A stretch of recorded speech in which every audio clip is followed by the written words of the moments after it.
दोस्तों, गौतम बुद्ध को हम बहुत अच्छे से जानते हैं, जिन्होंने बौद्ध धर्म की स्थापना की और उन्होंने लोगों के जीवन में ढेरों बदलाव लेकर आए थे। यह कहानी भी उनके बचपन की है, जब वे छोटे थे और उन्हें गौतम बुद्ध के नाम से नहीं बल्कि सिद्धार्थ के नाम से जाना जाता था। उनके एक चचेरे भाई भी थे, जिनका नाम देवदत्त था। चलिए जानते हैं इस कहानी के बारे में।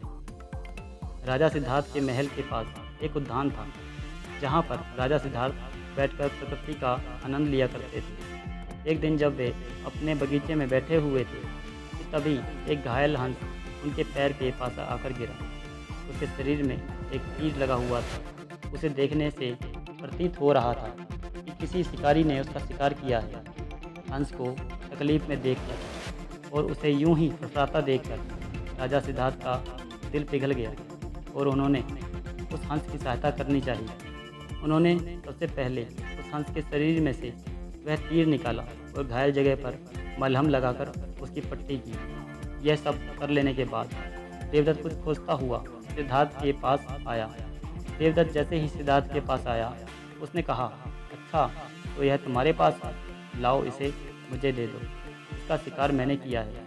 इसका शिकार करने में मुझे बहुत मेहनत करनी पड़ी। इस पर मेरा अधिकार है। देवदत्त की यह बात सुनकर सिद्धार्थ ने उससे कहा, नहीं, यह हंस घायल था और मेरे पास आया है।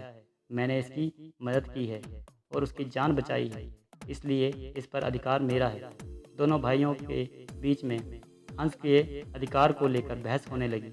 अब वे जानना चाहते थे कि उस हंस पर किसका अधिकार ज़्यादा है। ऐसे में उन दोनों ने निर्णय लिया कि वे दोनों राजा के पास जाएंगे। सिद्धार्थ के पिताजी कपिलवस्तु के राजा थे। वे दोनों राजा के पास गए। राजा के पास पहुंचते ही देवदत्त ने सबसे पहले कहा, महाराज, इस हंस पर सबसे ज़्यादा अधिकार मेरा है, क्योंकि मैंने इसका शिकार किया है। इस वजह से आप सिद्धार्थ से कहिए कि वह यह हंस मुझे दे दे। जैसे ही देवदत्त की बात पूरी हुई, तब राजा ने दोनों को शांत किया और फिर उसने पूछा कि पूरी बात क्या है। ऐसे में सिद्धार्थ ने राजा को पूरी बात बताई और उनसे बोला, पिताजी, बात यह है कि इस हंस का शिकार देवदत्त ने किया था, लेकिन यह हंस घायल होकर मेरे कदमों के पास आकर गिरा। इसे घायल देखकर मैंने इसका इलाज किया और इसे ठीक किया। अब आप ही बताइए कि इस हंस पर सबसे ज़्यादा अधिकार किसका है।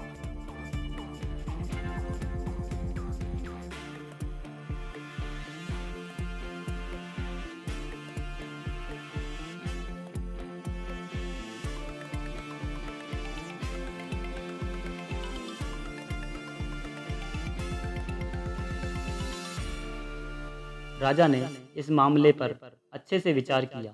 विचार कर लेने के बाद उन्होंने सभा में सबसे एक बड़ी बात कही, और वह बात यह थी कि मारने वाले से ज़्यादा बचाने वाले का अधिकार सबसे ज़्यादा होता है।